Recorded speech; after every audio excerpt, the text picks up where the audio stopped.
Praise the lord. మన ప్రభువైన యేసుక్రీస్తు నామములో మీ అందరికీ కూడా శుభాలు తెలియజేస్తూ ఉన్నాను. ఈ సమయంలో దేవుని యొక్క వాక్యములో నుండి దేవుని యొక్క మాటలను మనం చదువుకుందాం. మత్తయి సువార్త 16వ అధ్యాయం 18వ వచనంలో ఉన్న వేదవాక్యాన్ని మనం చదువుకుందాం. బైబిల్ ఉన్నవారు చూడండి, లేని వారు వినాలని మనం చేస్తూ ఉన్నాను. మరియు నువ్వు పేతురువు, ఈ బండ మీద నా సంఘమును కట్టుదును, పాతాళలోక ద్వారములు దాని ఎదుట నిలవనేరవని నేను మీతో చెప్పుచున్నాను. దేవుడు తన పరిశుద్ధ వాక్యం మన వెనుకల్లో దీవించుగాక. ప్రభునందు ప్రియ దేవుని బిడ్డలారా, సార్వత్రిక సంఘము అనే అంశాన్ని గురించి కొద్ది నిమిషాలు మనం ధ్యానం చేసుకుందాం. సంఘము అనేటువంటి మాట పాత నిబంధనలో మనకి ఎక్కడ కూడా కనిపించదు, కానీ సంఘము అనేటువంటి మాట 1140 సార్లు క్రొత్త నిబంధన గ్రంథంలో మనం చూడగలం. పరిశుద్ధ బైబిల్ గ్రంథంలో ప్రార్థనా మందిరమని, దేవుని మందిరమని, దేవుని సంఘమని రకరకాలైన పేర్ల చేత పిలువబడుతున్నట్లుగా మనం చూడగలం. ఈ సంఘం అనేటువంటి మాటను తెలుగులో సంఘం అని పిలుస్తాం, ఇంగ్లీష్లో చర్చ్ అని పిలుస్తాం. ఈ చర్చ్ అనేటువంటి పదం పాత నిబంధన ఎబ్రీ భాషలో రాయబడింది, క్రొత్త నిబంధన గ్రీకు భాషలో రాయబడింది. ఈ గ్రీకు భాషలో నుంచి దాన్ని తర్జుమా చేశారు. అందుకే సంఘానికి అక్కడ వాడబడిన పదం ఏంటంటే ఎక్లిసియా. ఎక్లిసియా అనేటువంటి మాటకు అర్థం ఏంటంటే బయటకు పిలువబడినటువంటి గుంపు, లేక పరిశుద్ధులుగా ఉండటకు పిలువబడినటువంటి గుంపు. అందుచేత దేవుని వాక్యం వింటున్న దేవుని బిడ్డలారా, ఎవరైతే పరిశుద్ధులుగా ఉండడానికి పిలువబడ్డారో, పాపములో నుంచి బయటికి పిలువబడ్డారో, లోకములో నుండి శాపములో నుండి బయటికి పిలువబడ్డారో వారే క్రైస్తవులు, దేవుని బిడ్డలని మనం చెప్పవచ్చు. వారే సంఘ సభ్యులని కూడా మనం చెప్పవచ్చు. దేవుని యొక్క వాక్యాన్ని కనుక మనం చూస్తే, యేసుప్రభువు వారు ఈ లోకంలో ఉన్నప్పుడు మరి ఒకసారి ఆయన ఒక పర్యాయము తన శిష్యులను అడిగారు, జనులు మనిషి కుమారుడైన నన్ను గురించి ఏమని అనుకుంటున్నారని యేసుప్రభువు వారు అడిగినప్పుడు కొంతమంది ఏం చెప్పారంటే, మరి మత్తయి సువార్త 16వ అధ్యాయం 14వ వచనం, కొందరు బాప్తిసమిచ్చి యోహోనని, కొందరు ఏలియా అని, మరికొందరు ఇర్మియా అని చెప్పుకొనుచున్నారు, లేక ప్రవక్తల్లో ఒకడని ప్రజలు అనుకుంటున్నారు అని చెప్పారు. యేసుప్రభువు వారికి ఉన్న ఒక మంచి లక్షణం అదేమిటంటే, ప్రజలు ఏమనుకుంటున్నారు, ప్రతి క్రైస్తవుడు కూడా తెలుసుకోవాల్సినటువంటిది ఇది. లోకం ఏమనుకున్నా పర్లేదండి, ప్రజలు ఏమనుకున్నా పర్లేదండి, నాకు దేవుడు ఉంటే చాలండి అని మనం అనుకుంటూ ఉంటాం. అప్పుడప్పుడు మంచిదే కాదని అంటలా, కానీ లోకము నిన్ను గురించి ఏమనుకుంటున్నారో కూడా నీకు జ్ఞానం ఉండాలి అనే విషయాన్ని ఇక్కడ ప్రభువారు మనకు నేర్పిస్తూ ఉన్నారు. ఒకవేళ నేను దొంగ అనుకుంటున్నాడా, దొంగను కాదని నువ్వు రుజువు చేసుకోవాలి.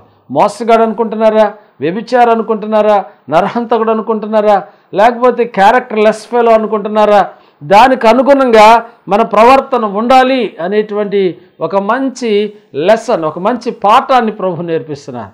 వీళ్ళందరూ కూడా చెప్పిన తర్వాత ఇంతకీ మీరేమనుకుంటున్నారని యేసుప్రభువు వారు అడిగారు. అప్పుడు 16వ అధ్యాయం 16వ వచనంలో సీమోను పేతురు ఇలా అంటున్నాడు, నీవు సజీవుడగు దేవుని కుమారుడమైన క్రీస్తు అని చెప్పాడు. సజీవుడైన దేవుని కుమారుడవు. చూడండి ప్రియులారా, అందుకు యేసుప్రభువు వారు ఏం చెప్పారంటే, అందుకు యేసు, సీమోను బర్యోనా, నువ్వు ధన్యుడవు, పరలోకమందు నా తండ్రి సంగతి నీకు బయలుపరిస్తే కానీ నీకు ఇది తెలిసి ఉండలేదని చెప్పారు. సీమోను బర్యోనా అంటే ఇక్కడ మనం గమనిస్తే యోనా కుమారుడా అని అర్థం అనమాట. దేవుని యొక్క వాక్యాన్ని మనం గమనించినప్పుడు చాలామంది యేసుప్రభుని వెంబడించారు, కానీ కొద్దిమంది మాత్రం నిలిచున్నారు. దేవుని సంఘంలో చాలామంది మేలు పొందుకోవడానికి వస్తారు, కానీ సంఘంలో నిలిచి ఉండేది మాత్రం కొద్దిమందే ఉంటారు. బైబిల్లో రాయబడింది, ప్రజలు అనేక మంది అధికారులు, అనేక మంది పరిసయ్యులు, శాస్త్రులు ఆయన యందు విశ్వాసం ఉంచిరి, కానీ ఆయన్ని వెంబడించలేదంట. ఎందుకంటే లోకానికి భయపడి, దేశానికి భయపడి, ప్రజలకు భయపడి, బంధువులకు భయపడి, ఆ గ్రామానికి భయపడి, ఆ గ్రామ ప్రజలు ఏమనుకుంటారో అని వెనక తీశారంటండి. కానీ దేవుని వాక్యం వింటున్న ప్రియులారా, ఆ సందర్భంలో యేసుప్రభువు వారు చెప్పిన మాట, ఆ కాంటెక్స్ట్ మీకు జ్ఞాపకం చేస్తున్నాను. సీమోను పేతురు, ఈ బండ మీద నా సంఘమును కట్టుదును, I will build a church అని యేసుప్రభువు వారు అక్కడ చెప్పారు. మొదటిగా ఈ పేతురు అనే బండ మీద కడతాననేది ఉద్దేశం కాదు. ఇక్కడ అర్థం ఏంటంటే, ఈ బండ మీద నా సంఘమును కట్టుదునంటే బండ క్రీస్తే. క్రీస్తు అనేటువంటి బండ మీద సంఘాన్ని కడతానని యేసుప్రభువు వారు చెప్పారు. యేసుప్రభువు వారు ఈ లోకంలో ఉండగా 2 రకాలైనటువంటి పునాదుల గురించి చెప్పారు. ఒకటి ఏంటంటే ఇసుక మీద వేయబడిన పునాది, రెండవది బండ మీద వేయబడిన పునాది. వానలు వచ్చినాయంట, వరదలు వచ్చినాయంట, ఇసుక మీద కట్టినటువంటి ఆ యొక్క గృహం కూలిపోయింది, పడిపోయింది. కానీ బండ మీద కట్టినటువంటిది స్థిరంగా నిలబడింది.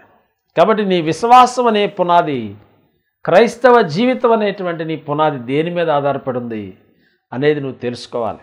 ఈ లోకంలో మనం చూసినప్పుడు దేవుని బిడ్డలారా, యేసుక్రీస్తు ప్రభువారు చెప్పిన మాటను మరొకసారి మనం జ్ఞాపకం చేసుకుంటే, ఈ బండ మీద నా సంఘమును కట్టుదును, పాతాళ లోక ద్వారాలేవి కూడా దీని ఎదుట నిలవలేవు అని చెప్పాడు. అంటే సంఘానికి దేవుడిచ్చిన ఆధిక్యత. సంఘం అంటే అది బిల్డింగ్ కావచ్చు, రేకుల షెడ్ కావచ్చు, లేకపోతే రెంటెడ్ హోమ్ కావచ్చు, అది పూరు గుడిసె కావచ్చు, లేకపోతే అది పాక్ కావచ్చు. కానీ అది ఏదైనప్పటికీ సరే, వాట్ ఎవర్ మే బి, దేవుని బిడ్డలారా, దేవుడు ఏర్పాటు చేసినటువంటి ఆ దేవుని ప్రజలు, రక్షించబడిన ప్రజలు, మారు మనసు పొందినటువంటి బిడ్డలు, రక్షణ పొందినటువంటి బిడ్డలు, వారి యొక్క సమూహమునే సంఘం అని పిలుస్తాం. సంఘం అంటే ఆ కట్టడం కాదు. దేవుని యొక్క వాక్యాలను మీరు గమనించినప్పుడు దేవుని బిడ్డలారా, పరిశుద్ధ బైబిల్ గ్రంథం బోధిస్తాం. మనం అనేక సార్లు ఏం చేస్తామంటే కట్టడానికి ఎక్కువ విలువ ఇస్తూ ఉంటాం. ఆయన గారి చర్చ అంత పెద్దగా ఉంది, ఈయన గారి చర్చ ఎంత పెద్దగా ఉంది, అబ్బో ఆయన బాగా కట్టాడు. కట్టడాలు అనేటువంటివి అంత ప్రాముఖ్యమైనది కాదు. ఎందుకనంటే వాక్యాన్ని నేను మీకు చూపిస్తాను. అపోస్తల కార్యములు 17వ అధ్యాయం 24వ వచనం. జగత్తును అందలి సమస్తమును నిర్మించిన దేవుడు తానే ఆకాశమునకు భూమినికి ప్రభువునందున హస్తకృతములైన ఆలయములలో ఆయన నివసింపడు. చూడండి, హస్తకృతములైనటువంటి ఆలయాలు, మనుషుల చేతితో కట్టినటువంటి ఈ ఆలయాలలో ఆయన నివసింపడని చెప్తా ఉన్నాడు. ఇవి మనం గెట్ టుగెదర్, దేవుని స్తుతించడానికి, కలుసుకోవడానికి, ప్రార్థించడానికి, అనేక విధానముగా దేవుని గణపరచడానికి దేవుడు దీన్ని ఏర్పాటు చేశాడు. దేవుని బిడ్డలారా, అందువలన అక్కడ నివసిస్తున్న దేవునికి మనం ప్రాముఖ్యత ఇవ్వకుండా, అక్కడ సమీపిస్తున్న దేవునికి ప్రాముఖ్యత ఇవ్వకుండా, పరిశుద్ధాత్మ దేవునికి ఆధిక్యత ఇవ్వకుండా కట్టడాల గురించి ఆహా ఓహో అనుకుంటే ఉపయోగం లేదు అనే విషయాన్ని నేను మీకు జ్ఞాపకం చేస్తా ఉన్నాను. పరిశుద్ధ బైబిల్ గ్రంథాన్ని చూస్తే యోహాను సువార్త 17వ అధ్యాయం 21వ వాక్యంలో ఇలా రాయబడింది, నయందు విశ్వాసముంచు వారందరూ ఏకమై ఉండవలనని వారి కొరకు ప్రార్థించుచున్నాను. ప్రభునందు ప్రియులరా, యేసు ప్రభువారు ప్రధాన యాజకుని వలె ఒక అద్భుతమైన ప్రార్థన చేశారు సిలువకి వెళ్ళడానికి ముందు. అది యోహాను సువార్త 17వ అధ్యాయంలో మనం చూస్తాం.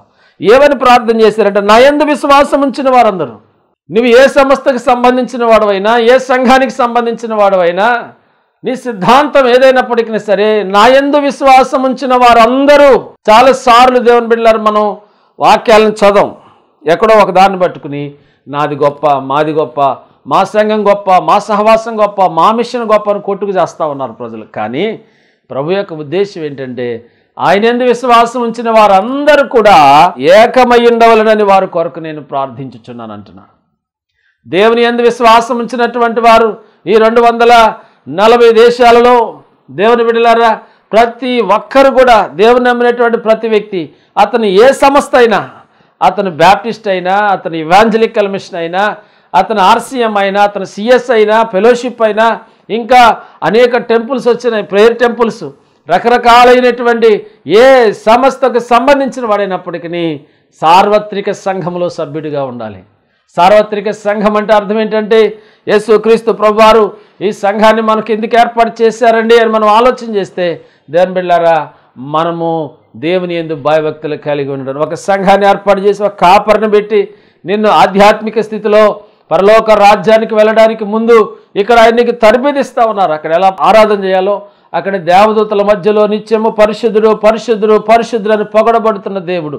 అక్కడ ఆరాధన అర్థం కావాలంటే ఇక్కడ నీవు కలిసి ఉంటూ నేర్చుకోవాలి. కాబట్టి దైవ సేవకులందరూ కూడా కలిసి ఉండడం నేర్చుకోవాలి, ఐక్యత కలిగి ఉండాలి. నీ సిద్ధాంతం ఏదైనా, నీ సమస్య ఏదైనా, నీ పరిస్థితి ఏదైనా, ఒక మాట చెప్తా మీకు. హార్వెస్ట్ ఫీల్డ్, మనము పొలాన్ని తీసుకున్నప్పుడు దేవుని బిడ్డలారా, అనేక మంది, కొంతమంది ఊడు బాగా ఊడుస్తారు, కొంతమంది దానికి ఏ చీడ పట్టకుండా మంచి మంచి మందులు వేస్తారు, మరికొంతమంది కోత బాగా వస్తారు, మరికొంతమంది కుప్ప బాగా వేస్తారు, మరికొంతమంది బాగా నూరుస్తారు, మరికొంతమంది మంచి రేటుకు వాటిని అమ్ముతారు. ఇలా ఈ యొక్క పొలంలో ఎవరి యొక్క నైపుణ్యతను బట్టి వాళ్ళు పనిచేస్తూ ఉంటారు. అదేవిధంగా దేవుని సేవలో నువ్వు పడిన కష్టానికి దేవుని దగ్గర ప్రతిఫలం ఉంటుంది. చాలాసార్లు అనుకుంటాం, ఇది నా సంఘం, ఇది మా సంఘం, ఇది మా సంఘం, వాళ్ళు మా సంఘం కాదు, ఆయన మా సంఘం కాదు, ఆయన ప్రసంగం వినవసరంలా, ఆమె ప్రార్థన నేను వినవసరంలా, ఆయనకు వందనాలు చెప్పవసరంలా అని ఒక భయంకరమైనటువంటి సిద్ధాంతం అపవాది ఆ మనుషుల్లో పెట్టేశాడండి. కాబట్టి నీ సిద్ధాంతం కొంతమందిని ఆపగలదేమో కానీ నీ సంఘమో నీ సమస్తో ఏది నిన్ను పరలోకానికి తీసుకుని వెళ్ళదు. ఒక అద్భుతమైన మాట చెప్తాను. ఆది కాండము 28వ అధ్యాయాన్ని మనం చూసినప్పుడు అక్కడ యాకోబు పారిపోతూ ఒక అద్భుతమైనటువంటి దర్శనాన్ని చూశాడు. 17వ వచనం, భయపడి ఈ స్థలం ఎంతో భయంకరము, ఇది దేవుని మందిరమే కానీ వేరొకటి కాదు, పరలోకపు గవిని ఇదే అనుకొనెను. అన్నను మోసం చేసి పారిపోతూ ఉన్నాడు. ప్రొద్దుగుంకినందున ఇక్కడ ఉన్నటువంటి రాళ్ళలో ఒక దాన్ని ఏరి తలగడగా చేసుకొని నిద్రపోతుంటే బ్రహ్మాండమైన కలగన్నాడు. అనేకమైనటువంటి ప్రాంతాల్లో అనేక సార్లు మనం రైల్వే స్టేషన్స్లో తర్వాత ఎయిర్పోర్ట్స్లో మనము అటు ఇటు వెళ్ళాలంటే అక్కడ రకరకాలైన ఏర్పాట్లు ఉంటాయి. మరి ఎస్కటర్ అనేది చూస్తూ ఉంటాం. దాని మీద నుండి కొంతమంది పడిపోతూ ఉంటారు, కొంతమంది చక్కగా వెళుతూ ఉంటారు. ఎందుకనంటే పైకి ఎక్కేవాళ్ళు దిగేవాళ్ళు. అలాగే కొన్ని చోట్ల అయితే మనకి మెట్లు ఉంటాయి, పక్కమటి తర్వాత లిఫ్ట్ ఉంటుంది పైకి వెళ్ళడానికి. ఈ విధంగా అనేకమైనటువంటి కార్యక్రమాలు. ఇక్కడ ఒక నుచ్చును ఉంది, ఆ స్థలంలో నుచ్చున పైకి ఉంటే కొంతమంది దిగుతున్నారు, కొంతమంది ఏమో ఎక్కుతున్నారు. దాని వల్ల కొంతమంది దేవదూతలు అక్కడి నుంచి చేయబడే ప్రార్థనలు తీసుకుని వెళుతున్నారు. మరి కొంతమంది దేవదూతలు అక్కడి నుంచి సమాధానం తీసుకుని ఇక్కడికి వస్తూ ఉన్నారు. దేవుని మందిరం యొక్క ప్రత్యక్షత అది. ఆ నిద్ర నుంచి మేలుకున్నాడు. పైనేమో దేవుడు కనపడుతున్నాడు, కిందేమో ఈయనున్నాడు, మధ్యలో దేవదూతలు ఎక్కుతున్నారు దిగుతున్నారు. చూసి అనుకున్నాడు, ఇది భయంకరము, ఇది దేవుని మందిరమే కానీ వేరొకటి కాదు అని చెప్పేసి దేవుని బిడ్డలారా ఇది పరలోకపు గవిని అని పేరు పెట్టాడు. అంటే చర్చ్ అనేటువంటిది పరలోక రాజ్యమునకు ఒక గవిని, హెవెన్లీ గేట్, పరలోక రాజ్యానికి ఒక గుమ్మం లాంటిది అని దేవుని వాక్యం బోధిస్తూ ఉంది. అయితే ప్రియమైన వారలారా, నువ్వెన్ని కోట్లు పెట్టి మందిరాన్ని కట్టినా, ఎంత బాగా కట్టినా దేవుని యొక్క రాకడ వచ్చినప్పుడు సంఘము ఎత్తబడదు. సంఘములో ఉన్న విశ్వాసులు ఎత్తబడతారు. పరీక్షలు రాసిన వాళ్ళందరూ పాస్ అవ్వరు. సంఘాల్లో ఉన్న వాళ్ళందరూ కూడా పరలోకానికి వెళ్తారని గ్యారెంటీ ఏం లేదు. ఎవరు తమ భక్తిని కాపాడుకుంటారో, ఎవరు తమ నీతిని కాపాడుకుంటారో, యథార్థంగా జీవిస్తారో, రక్షణ వస్త్రాన్ని కలిగి నీతి వస్త్రాన్ని కలిగి ప్రభు కొరకు యథార్థవంతులుగా బలవంతులుగా శక్తివంతులుగా ఎవరైతే అంతవరకు త్యాగపూరితంగా నిలబడతారో దేవుని యొక్క రాజ్యంలో వారసులు అవుతారు. ఆ విధంగా ప్రపంచ దేశాలలో ఉన్న అన్ని సంఘాలలో సంపూర్ణులైన వారు లేక పరిపూర్ణులైనటువంటి పరిశుద్ధులందరూ కూడా ఎత్తబడతారు. ఆ సంఘానికి సార్వత్రిక సంఘం అని పేరు. దాని ఇంగ్లీష్లో యూనివర్సల్ చర్చ్ అంటారు. Universal church. దేవుని బిడ్డలారా, ఈ లోకంలో ఉన్న సంఘాలు ఇవన్నీ కూడా దేవుడు మనకు అప్పగించినటువంటి బాధ్యత. దైవ సేవకులకు మిమ్మల్ని అప్పగించాడు రెస్పాన్సిబిలిటీ. అందుకనే దేవుని యొక్క వాక్యంలో రాయబడింది, జీవము కలిగిన దేవుని సంఘంలో ఏ విధంగా ప్రవర్తించాలో నువ్వు నేర్చుకోవాలి అని అంటాడు. అంటే దేవుని మందిరం ఎలా ఉండాలంటే జీవము కలిగిందిగా ఉండాలి, నిర్జీవమైందిగా ఉండకూడదు, ఉద్యమం లేనిదిగా ఉండకూడదు, జీవము కలిగినటువంటి సంఘం. నువ్వు పడిన ప్రయాసకు దేవుని దగ్గర బహుమానం ఉంది. అంతేగాని దేవునికి రావాల్సిన మహిమను ఈ దినాల్లో మనుషులు దొంగిలిస్తూ ఉన్నారు. దేవుని వాక్యం బోధిస్తూ ఉంది. మీరు ఆలోచన చేసినట్లయితే అపోస్తుల కార్యముల గ్రంథం 20వ అధ్యాయంలో అపోస్తులైన పౌలు ఇలా చెప్పాడు సంఘాన్ని గురించి రాస్తూ, 20వ అధ్యాయం 28వ వచనం, దేవుడు తన స్వరక్తం ఇచ్చి సంపాదించిన సంఘము అనే మాట వాడతాడు. అంటే సంఘం అంటే అది ఊరికినే వచ్చింది కాదు, దేవుడు తన స్వరక్తం ఇచ్చి సంపాదించాడు సంఘాన్ని. కాబట్టి బైబిల్ అన్నది సార్వత్రిక సంఘం అయితే ఒక్కటే. ఈ లోకంలో మనకి అనేక సంఘాలు ఉన్నాయి. ఒక గ్రామంలో చూసుకుంటే, ఒక పట్టణంలో చూస్తే చాలా చాలా సంఘాలు ఉన్నాయి. ఈ మధ్యన ఒక రాజకీయ నాయకుడు అన్నాడు, పాస్టర్ గారు ఈ మధ్యన మేము సంఘాలను చూసాం, అసలు మాకు అర్థం కాని విషయం ఏంటంటే సుమారుగా మాకు తెలిసిన 60-70 సంఘాలు అయితే ఇప్పుడు దాదాపుగా 250 సంఘాలు ఉన్నాయని విన్నానండి, నిజమేనా అని అడిగాడు. దేవుని బిడ్డలారా, ఏమో నాకు తెలియదు కానీ నేను ఎంక్వైరీ చేయిస్తారని చెప్పాను. అయితే దేవుని బిడ్డలారా, దేవుని యొక్క సువార్త ఎరగని స్థలాలకు మనం వెళ్ళాలి. దేవుని సువార్త లేని చోట సువార్తను ప్రకటించాలి. సువార్త ఉన్న చోటే మనం ప్రకటించడం అంత మంచిది కాదు. దేవుని బిడ్డలారా, దేవుని యొక్క వాక్యాన్ని నేను మీకు జ్ఞాపకం చేస్తా ఉన్నాను. దేవుడు స్వరక్తం ఇచ్చి సంపాదించుకున్నాడు సంఘాన్ని. ఇది నా సంఘం అంటానికి వీలేదు. ఏ మనిషి పేరు లేనటువంటి సంఘం. సార్వత్రిక సంఘం అంటే హెలెనీయుడని యూదుడని భేదం లేదు, గ్రీసు దేశస్థుడని యూదుడని భేదం లేదు. దేవుని బిడ్డలారా, సున్నతి పొందినవాడు సున్నతి పొందినవాడు అనేటువంటి భేదం లేదు. ఏ మనిషి పేరు లేనటువంటిది, ఏ సిద్ధాంతం పేరు లేనటువంటిది, ఏ యొక్క విధానం లేనటువంటిది, దేవుడు సొంత తన స్వరక్తాన్ని ఇచ్చి సంపాదించుకున్నటువంటి సంఘం అది. దాన్ని సార్వత్రిక సంఘం అంటారు. దేవుని బిడ్డలారా, అన్ని దేశాలలో అన్ని సంఘాలలో దేవుని బిడ్డలారా ఆర్సీఎంలో సైతము పరిశుద్ధులైనటువంటి బిడ్డలు ఎత్తబడతారు. దేవుని వాక్యం వింటున్న దేవుని బిడ్డ, నీ సంఘం ఏదో నీ సంస్థ ఏదో సైతానుడు చాలా తెలివిగా క్రైస్తవ సమాజంలో ప్రవేశించి సంఘాల మధ్య సిద్ధాంతాల మధ్య గొడవలు పెట్టి సంఘాన్ని విచ్ఛిన్నం చేసేటువంటిదే వాడి యొక్క ఉద్దేశం. అందుకనే ఇది దేవుని సంఘం, ఇది దేవుని పని, ఇది నా పని కాదు, ఆయన నాకు అప్పగించాడు దీన్ని. అందుకే నేను నమ్మకంగా చేయాలి, యథార్థంగా చేయాలి. నువ్వు ఎప్పుడైతే అనుకుంటావో ఆటోమేటిక్గా నీలో ఉన్న స్వార్థం, అసూయ, ద్వేషం అంతా పోయి చాలా ఫ్రీగా ఉంటావు. చాలా అద్భుతంగా నడుస్తుంది పరిచర్య. దేవుడు నిన్ను బహుగా ఆశీర్వదిస్తాడు. కాబట్టి నా ప్రియమైన సహోదరులరా, పరిశుద్ధ బైబిల్ గ్రంథాలు మరొక మాట నేను మీకు జ్ఞాపకం చేస్తాను. అపోస్తలుడైన పౌలు ఎఫెసీ సంఘానికి రాస్తూ ఈ మాటను తెలియజేస్తూ ఉన్నాడు. 4వ అధ్యాయంలో ఒక మాట, 4వ వచనం, శరీరం ఒక్కటే, ఆత్మయు ఒక్కడే, ఆ ప్రకారం మేము పిలుపు విషయమై ఒక్కటే, నిరీక్షణ ఉండుటకు పిలువబడితిరి, ప్రభువు ఒక్కడే, విశ్వాసం ఒక్కటే, బాప్తిస్మం ఒక్కటే, అందరికీ తండ్రి అయిన దేవుడు కూడా ఒక్కటే. కాబట్టి ఇక్కడ శరీరం ఒక్కటే అంటాడు. శరీరం అంటే సంఘానికి పోల్చబడింది, ద బాడీ. శిరస్సు, హెడ్ ఎవరంటే క్రీస్తే సంఘానికి శిరస్సు. కాబట్టి శిరస్సు క్రీస్తుని పోలి మనం నడుచుకుంటున్నాం. పౌలు అన్నాడు, నేను క్రీస్తుని పోలి నడుచుకున్న ప్రకారం మీరు నన్ను పోలి నడుచుకోండి అన్నాడు. ఎంత అద్భుతమైన మాట అది. నేను క్రీస్తుని పోలి నడుచుకుంటున్నాను, మీరు కూడా ఆయన పోలి నడుచుకోవాలి అనాలి అక్కడ. కానీ అనలేదండి. అంటే క్రీస్తు స్వారూప్యం తనలోకి వచ్చేటట్టుగా, దైవ స్వారూప్యం తనలోకి వచ్చేటట్టుగా నడుచుకుంటున్నాడు. కాబట్టి ఆ మాట అంత ధైర్యంగా చెప్పగలిగాడు. కాబట్టి ప్రపంచంలో ఉన్న అన్ని సంఘాలలో ఉన్న పరిశుద్ధులు ఎత్తబడతారు. దేవుడు వారిని సిద్ధం చేస్తూ ఉన్నాడు. నాకు అదొచ్చు, నాకు ఇదొచ్చు, నేను ఇలా చేస్తున్నాను అలా చేస్తున్నాను నువ్వు అనుకోవచ్చు. కానీ ఇక్కడ తెలియని విషయం, చాలామంది సేవకులకు కూడా సార్వత్రిక సంఘం అంటే ఏంటో తెలియదు. దేవుని బిడ్డలారా, సార్వత్రిక సంఘం అంటే ఏంటో అర్థం కాని పరిస్థితి. ఎందుకనంటే మా సంఘమే వెళ్ళిపోతుంది, ఎత్తబడుతుంది, మా సంస్థ ఎత్తబడుతుంది, మా ఫెలోషిప్ ఎత్తబడుతుందని సైతానుడు ఇలా గలిబిలు చేస్తా ఉన్నారు. ఏది ఎత్తబడదు. నువ్వు బంగారంతో కట్టిన ఇది ఇక్కడ వదిలేసేయాల్సింది. దేవుని వాక్యం చెప్తా ఉంది, శరీరము ఒక్కటే, ఆత్మయు ఒక్కటే, విశ్వాసం ఒక్కటే, బాప్తిస్మం ఒకటే. ఒకవేళ మార్మన్స్ లేకుండా నీ ఇష్టానుసారంగా తిరిగి ఒకవేళ నువ్వు సరైన విశ్వాసం లేకుండా బాప్తిస్మం తీసుకుంటే మరలా నువ్వు విశ్వాస సంబంధమైన బాప్తిస్మం తీసుకోవాలి. కానీ ఉద్దేశం ఒకటే, క్రీస్తు నీ పాపం నిమిత్తమై శిలువలో మరణించాడు, రక్తం చిందించాడు అనేటువంటి కాన్సెప్ట్ లేకుండా నువ్వు ఎన్ని రోజులు ప్రార్థన చేసినా వ్యర్థం అండి. నేనేదో 4 రోజులు ప్రార్థన చేసుకుంటే నాకు రక్షణ వచ్చేసిందని నువ్వు అనుకోవడానికి వీల్లేదు.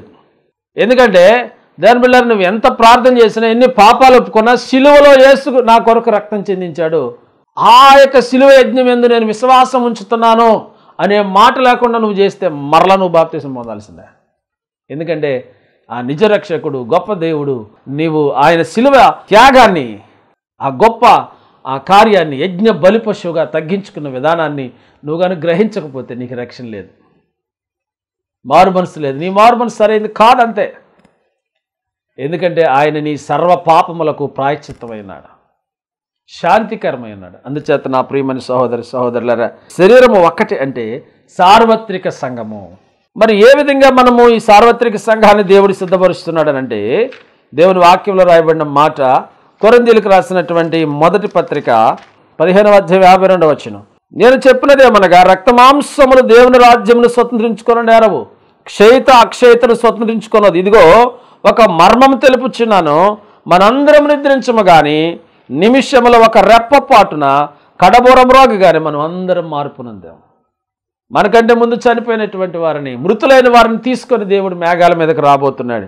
మొదటి దశలోనికాయలకు రాసిన పత్రిక 4వ అధ్యాయం 13వ వచనంలో అపొస్తలుడైన పౌలు అంటాడు, నిరీక్షణ లేని ఇతరుల వలె మీరు దుఃఖపడకుండా నిమిత్తం అని చెబుతూ యేసు మృతి పొంది తిరిగి లేచిన మనం నమ్మిన ఎడల అదే ప్రకారం మరలా ఆయన వారిని తీసుకుని వస్తాడు, వెంట పెట్టుకుని వస్తాడు.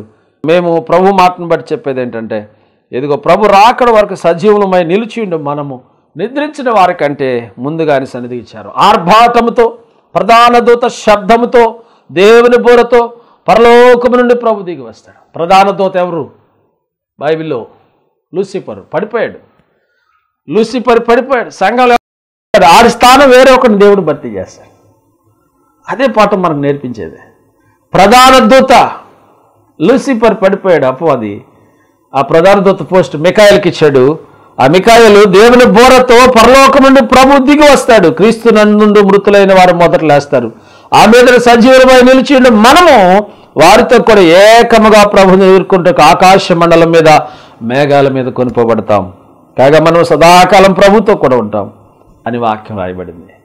అది దేవుని యొక్క ఉద్దేశం. బైబిల్ ఏదో గాల్లో దీపం పెట్టి మనం నడిచేది కాదు. విశ్వాసం అంటే దేవుని యొక్క వాక్యం నీకు తెలియజేస్తూ ఉంది. నా ప్రియమైన సహోదరి సహోదరుడా, దేవుని యొక్క రాకడ అనేటువంటిది ఏ విధంగా ఉంటుంది అని అంటే, ఆయన మొదట ఆగమనము మధ్యాకాశంలోకి వచ్చిన ప్రభు ఆయన కడబోర ఊదినప్పుడు పరిశుద్ధులందరూ కూడా ఎత్తబడతారు. సంఘాలన్నీ ఇక్కడ ఉంటాయి. అవిశ్వాసులు విడవబడతారు. దేవుని ఎందు విశ్వాసం ఉంచిన పరిశుద్ధులందరూ ఎత్తబడతారు. మధ్యాకాశంలో 7 సంవత్సరాలు విందుంది. భూలోకంలో 7 సంవత్సరాలు మహాశ్రమలు ఉన్నాయి. ఎప్పుడైతే అంత్యక్రీస్తు సిద్ధమై అంత్యక్రీస్తు ఈ లోకానికి రాబోతున్నాడో, యాంటీ క్రైస్ట్ ఈ నియంత రాబోతూ ఉన్నాడో, దానికి ముందే సంఘం ఎత్తబడతా ఉంది. సంఘంలో పరిశుద్ధులందరూ ఎత్తబడతారు 7 సంవత్సరాల తర్వాత. ఇక్కడ 3.5 సంవత్సరాలు అపవాది నేనే క్రీస్తుని, నేనేనని యూదులను నమ్మిస్తాడు. యూదులు కూడా 3.5 సంవత్సరాల వరకు వాడినే పొగుడుతారు మెస్సయ్య తిరిగి వచ్చాడని. 3.5 సంవత్సరాల తర్వాత నా విగ్రహాన్ని మీ చర్చిలో పెట్టండి, మీ ఇళ్లలో పెట్టండి అన్నప్పుడు, దాని బిళ్ళారా ఇద్దరు మెస్సయ్య అయితే విగ్రహాన్ని పూజింపడు కదా, వట్టి విగ్రహాన్ని అని వారు ఎదురు తిరుగుతారు. బైబిల్ అంటుంది, నాశనకరమైన వస్తువు పరిశుద్ధ స్థలంలో నిలిచి ఉండుట చూచినప్పుడు యూదులు కొండలకు పారిపోవలను. వాక్యం అది ప్రవచనం. ఆ విధంగా వారు కొండలకు వెళ్ళిపోతారు. ఆ కొండల మధ్యలోనే అది నిలువుగా చీలి ఒలివ కొండ, ఆ మధ్యలో ఏర్పడిన ఒక లోయ, దాన్ని అర్మగిద్దోన్ అంటారు. ఆ అర్మగిద్దోన్లోని ప్రపంచంలో ఉన్నటువంటి, ఈ భూలోకంలో ఉన్నటువంటి అన్ని సామ్రాజ్యాల రాజులతో, అపవాదితో ఆయన మరి యుద్ధం చేస్తాడు. నోటి ఊపిరి చేత ప్రజలందరినీ కూడా ఆయన ఓడించి ఈ భూమండలం మీద 1000 ఏండ్ల పరిపాలన చేయబోతూ ఉన్నాడు. అందుచేత ఆ సంఘం పేరే సియోను. ఆ సంఘమే ప్రకటన గ్రంథం 21:2-3 వచనాలు చదువుకుంటాం. అదే పరమ యెరూషలేము, అదే వధువు సంఘం. ఆ వధువు సంఘంలో నీకు మెంబర్షిప్ ఉందో లేదో చూసుకో. ఈ సంఘాల్లో ఇవన్నీ కొట్లాట్లు, ఈ లోకంలో ఉన్నటువంటి పరిస్థితులు. కాబట్టి దేవుని బిడ్డలారా, ఈ సంఘంలో నీవు యథార్థంగా జీవించినప్పుడు ఆ యొక్క ఎత్తబడేటువంటి సంఘంలో నీవు సభ్యుడిగా ఉంటావు, సభ్యురాలుగా ఉంటావు. కనుక దేవుని రాకడొచ్చినప్పుడు నువ్వు ఎత్తబడే గుంపులో ఉన్నావా, విడవబడే గుంపులో ఉన్నావా? ఒకసారి పరిశీలన చేసుకో. ఈ సార్వత్రిక సంఘం యొక్క ఈ గొప్ప మర్మాన్ని దేవుడు నీకు బయలుపరుస్తున్నాడు. మరొక పర్యాయం ఇంకా వివరంగా చెప్పడానికి ప్రయత్నం చేస్తాను. నా యందు విశ్వాసం ఉంచిన వారందరూ ఐక్యంగా ఉండాలని దేవుడు కోరుకున్నాడు. సహోదరుల ఐక్యత కలిగి నివసించుట ఎంత మేలు, ఎంత మనోహరం. అటు దేవుని ఆశీర్వాదం పరిశుద్ధాత్మ దేవుడు మీకు సహాయం చేయనుగాక. ప్రార్థన. సకల ఆశీర్వాదముల కారణభూతుడైన తండ్రి, ఈ ప్రోగ్రాం చూస్తున్న బిడ్డలందరినీ దీవించండి. సార్వత్రిక సంఘంలో వీరందరూ సభ్యులై నీ రాకడొచ్చినప్పుడు ఎత్తబడే గుంపులో ఉండడానికి సహాయం చేయండి.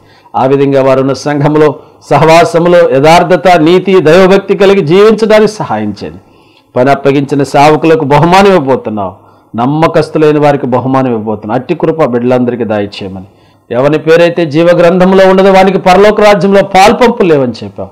అట్టి కృప ఆశీర్వాదం ప్రతి బిడ్డకు కూడా అనుగ్రహించమని యేసు పరిశుద్ధ నామమున స్తుతించి అడిగి వేడుకుంటున్నాము తండ్రి. ఆమేన్. మంచిది ప్రియులారా, ఈ ప్రోగ్రాం చూస్తున్న మీ అందరినీ కూడా అభినందిస్తూ ఉన్నాం. మీ ప్రార్థన అవసరాలు తెలియచేయండి. ఇంకా బైబిల్ గ్రంథంలో అనేక మర్మాలు, అద్భుతమైన సంగతులు దేవుడు మీకు తెలియజేస్తున్నప్పుడు మీరు సంతోషించండి, మాతో పంచుకోనండి. టీవీ స్క్రీన్ మీద వస్తున్నటువంటి నెంబర్లకు కాంటాక్ట్ చేయండి. మీరు కూడా ఆశీర్వదించబడతారు, దీవించబడతారు. దేవుడు మిమ్మల్ని బహుగా ఆశీర్వదిస్తారు. తప్పనిసరిగా ఒక స్లాట్కి మీరు కూడా సహాయం చేయవచ్చు. మీ అమూల్యమైనటువంటి కానుకలు, అమూల్యమైనటువంటి విన్నపాలు మాకు తెలియచేయండి. దేవుడు మిమ్మల్ని సమృద్ధిగా దీవించును గాక. ఆమేన్. God bless you. ఇదిగో వినుమో లోకమా, త్వరలో ప్రభువు రానుండెను. ఇదిగో వినుమో లోకమా, త్వరలో ప్రభువు రానుండెను. సిద్ధపడుమా ఓ లోకమా, సిద్ధపడుమా ఓ సంగమా, సిద్ధపడుమా ఓ లోకమా, సిద్ధపడుమా ఓ సంగమా, మరణాతా. ఇదిగో వినుమా ఓ లోకమా, త్వరలో ప్రభువు రానుండెను.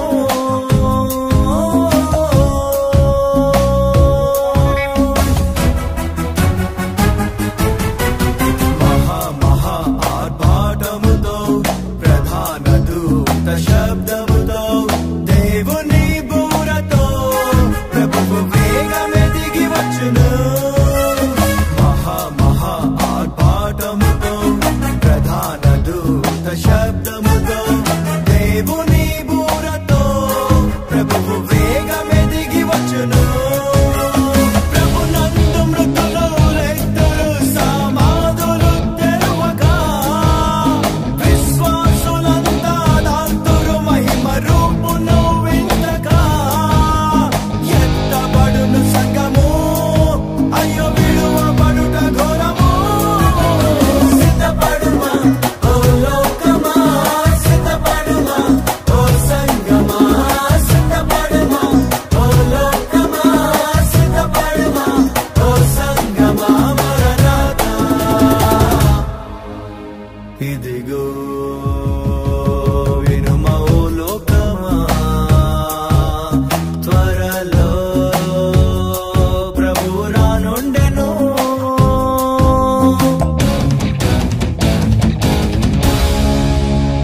ఏడేండ్లు భూమిపై శ్రమ కాలం, ప్రాణాలు జారే భయకాలం, బూరలు తెగుళ్ళు దైవ ఉగ్రత పాత్రలు. ఏడేండ్లు భూమిపై శ్రమ కాలం, ప్రాణాలు జారే భయకాలం, బూరలు తెగుళ్ళు దైవ ఉగ్రత పాత్రలు.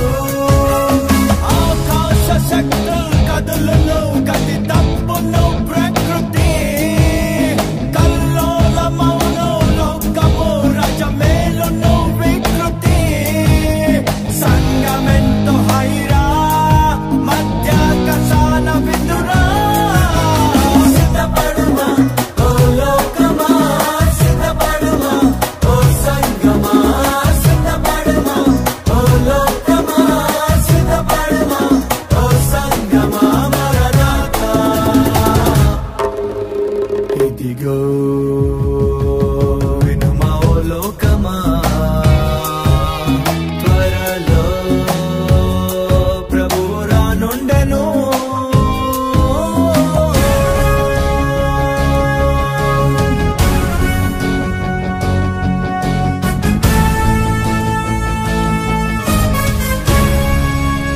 అన్యాయం చేయువాడు చేయనిమ్ము, అపవిత్రుడట్లే యుండనిమ్ము. పరిశుద్ధుడింకను పరిశుద్ధుని గుండనిమ్ము. అన్యాయం చేయువాడు చేయనిమ్ము, అపవిత్రుడట్లే యుండనిమ్ము. పరిశుద్ధ